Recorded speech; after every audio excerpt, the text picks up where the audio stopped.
রাজ্যসভার পদ থেকে ইস্তফা দিচ্ছেন জহর সরকার। সাংসদ পদ ছাড়ার ঘোষণা, আরজিকর কাণ্ডের প্রতিবাদে পদত্যাগের সিদ্ধান্ত। মমতা বন্দ্যোপাধ্যায়কে চিঠি দিয়েছেন ইতিমধ্যে এ নিয়ে। রাজ্যসভার পদ থেকে ইস্তফা দিচ্ছেন জহর সরকার, সাংসদ পদ ছাড়ার ঘোষণা। আরজিকর কাণ্ডের প্রতিবাদেই এই সিদ্ধান্ত বলে জানা গেছে এবং ইতিমধ্যেই মমতা বন্দ্যোপাধ্যায়কে এ নিয়ে চিঠি দিচ্ছেন জহর সরকার। চিঠি দিয়েছেন, আমরা দেখতে পাচ্ছি সেই চিঠির প্রতিলিপি। সাংসদ পদ থেকে ছাড়ার ঘোষণা জহর সরকারের। রাজ্যসভার পদ থেকে ইস্তফা দিচ্ছেন জহর সরকার, সাংসদ পদ ছাড়ার ঘোষণা। আরজিকর কাণ্ডের প্রতিবাদে পদত্যাগের সিদ্ধান্ত। মমতা বন্দ্যোপাধ্যায়কে চিঠি দিয়েছেন এই মুহূর্তে।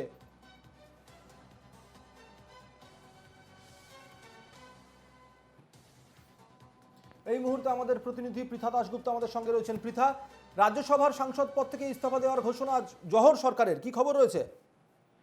দেখুন, এইমাত্র যে বড় খবর জানা যাচ্ছে যে সাংসদ পদ থেকে রেজিগনেশন অর্থাৎ মমতা বন্দ্যোপাধ্যায়কে চিঠি দিয়ে জানিয়েছেন জহর সরকার আরজিকর কাণ্ডের প্রতিবাদ এবং সেই প্রতিবাদের জেরেই রাজ্যসভার যে পদ সেই পদ ছাড়ছেন তৃণমূল সাংসদ জহর সরকার। শুধুমাত্র তাই নয়, তিনি রাজনীতিও ছেড়ে দেবেন এমনটাই কিন্তু চিঠিতে উল্লেখ করেছেন এবং এই চিঠি ইতিমধ্যেই মমতা বন্দ্যোপাধ্যায়ের কাছে তিনি পাঠিয়েছেন।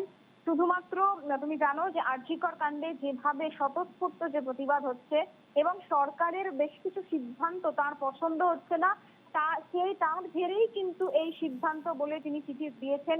দুপাতার বড় চিঠি, যেখানে 1 নম্বর তিনি লিখেছেন যে তিনি রাজ্যসভার যে পদ সেই পদ তিনি ছাড়তে চান। দ্বিতীয়ত, তিনি রাজনীতি ছাড়তে চান, অর্থাৎ মানুষের যে ক্ষোভ দেখা যাচ্ছে, যে বহিঃপ্রকাশ দেখা যাচ্ছে। পৃথা, তোমায় থামাবো একটু। আমাদের সঙ্গে এই মুহূর্তে রয়েছেন সিপিএম নেতা সুজন চক্রবর্তী। সুজন বাবু, আপনাকে স্বাগত জানাই এনটিভি বাংলাতে। সুজন বাবু, কয়েকদিন আগে আমরা দেখেছিলাম এক তৃণমূলের রাজ্যসভার সাংসদ সুখেন্দু শেখর রায়ের একের পর এক বিস্ফোরক পোস্ট। এবার আরেক রাজ্যসভার সাংসদ জহর সরকার, তিনিও সাংসদ পদ থেকে ইস্তফা দিচ্ছেন। কি বলবেন একের পর এক তৃণমূলের সাংসদের এরকম ভাবে ইস্তফা দেওয়া নিয়ে? যে কোনো সংবেদনশীল মানুষ, যার সংবেদনশীলতা আছে, তিনি যা রাজ্যে চলছেন তা সহ্য করতে পারেন না।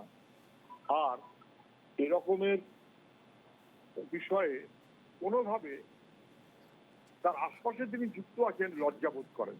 লজ্জাবোধ করাটাই স্বাভাবিক। আপনি সাধারণভাবে তৃণমূলের বহু সমর্থক দেখবেন তারা একই রকম ফিল করছে যে আর পারা যাচ্ছে না। আপনি দেখলেন তো শান্তনু সেন, তাকে পর্যন্ত আজকে বলতে হচ্ছে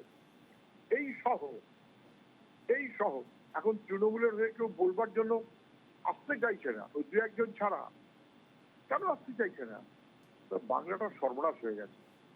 আপনি ভাবতে পারছেন কে সৌতিক, কে সৌরভ, কে অভিজ্ঞে, কে বিরূপাক্ষ, তারা পশ্চিমবাংলার স্বাস্থ্যক্ষেত্রের মূল সিদ্ধান্তকারী।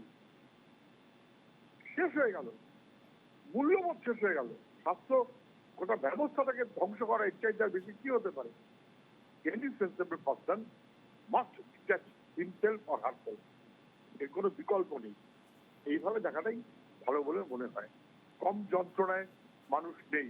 এমনকি তৃণমূলের সমর্থক কর্মীরা তারাও যন্ত্রণার মধ্যে আছেন, বলতে পারুন আর না পারুন। বেশ, ধন্যবাদ সুজন বাবু। সঙ্গে ছিলেন সিপিএম নেতা সুজন চক্রবর্তী। আমি আবারও চলে যাব আমাদের প্রতিনিধি পৃথা দাশগুপ্তের কাছে। পৃথা, এই চিঠিতে, মুখ্যমন্ত্রীকে দেওয়া চিঠিতে মূলত কি লেখা হয়েছে? এখন সরকারের বিরুদ্ধে কোন সরকারের বিরুদ্ধে মানুষের এমন অনাস্থা আমি আগে দেখিনি, এটা স্পষ্ট করে বলা রয়েছে। এবং দুর্নীতিগ্রস্তদের প্রশ্রয় দেওয়া, অর্থাৎ আরজিকর কাণ্ডে আপনার সক্রিয় পদক্ষেপ আশা করেছিলাম, এমনটাই কিন্তু তিনি চিঠিতে লিখেছেন। এবং এখন সরকার যে পদক্ষেপ নিচ্ছে সেটা খুবই সামান্য।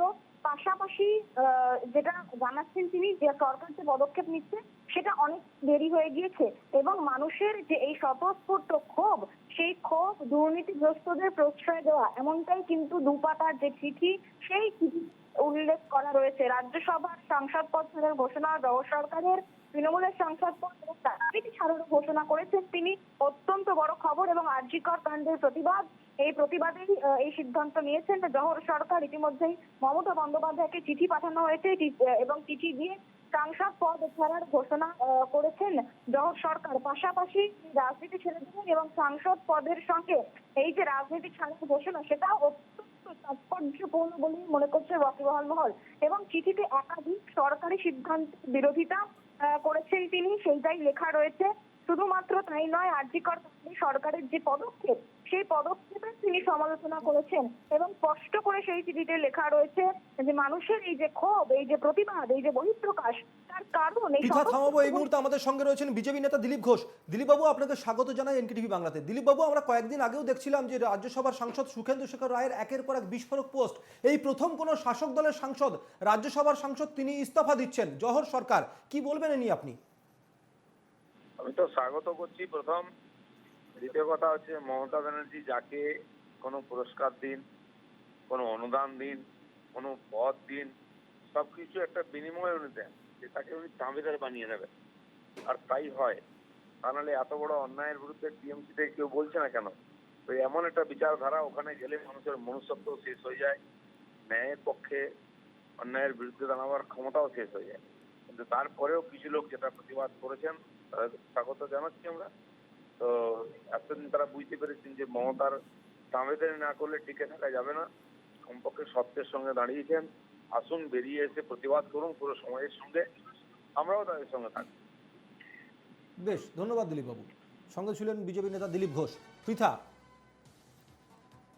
আমরা বলছি, রাজ্যসভার সাংসদ পদ ছাড়ার ঘোষণা জহর সরকারের, এবং সাংসদ পদের সাথে অত্যন্ত তাৎপর্যপূর্ণভাবে তিনি রাজনীতি ছাড়ার ঘোষণা করেছেন।